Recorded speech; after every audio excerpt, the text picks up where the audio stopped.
Welcome to Unit number 3, students. Let's look at Chapter 5, the Gospel of Luke.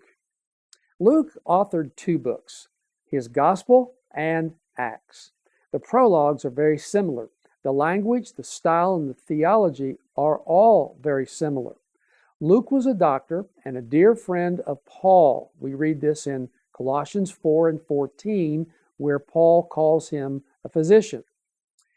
In the date of this gospel, we have 2 options. There's an early date in the AD 60s, and then some have proposed a late date of AD 75 to 85. Now, as you unravel the dating of this book, there's a large contingency that hinges upon the fall of the temple. And because that's not mentioned in the Gospels, there are proponents that would like to put Luke at a very early date, putting it pre-70 when the temple fell, so that's where we get the date of AD 60s.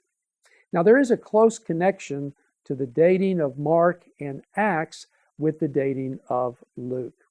Luke addresses Theophilus, which literally means in Greek, lover of God. Luke had a wider public reading, no doubt. The purpose of the gospel is to know the certainty of the things that you have been taught. Contributions of Luke that we see in his gospel.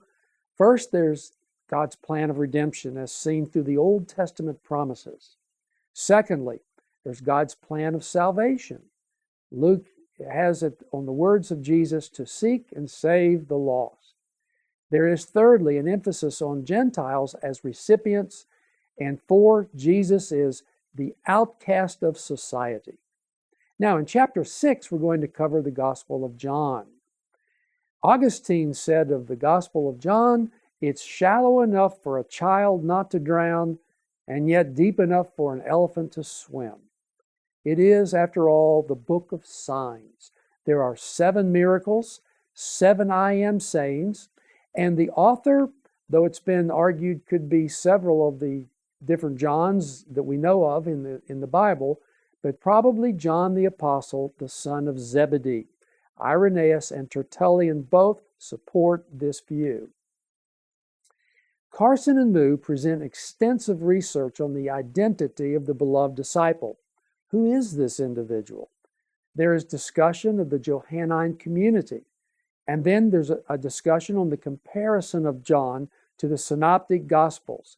Carson and Moo date John somewhere between AD 80 and 85, based on many factors, but there seems to be a reference to the fall of the temple in the gospel itself. The purpose of the gospel, these things were written that you might know that you have eternal life. The letter resounds from John 20, 30 and 31.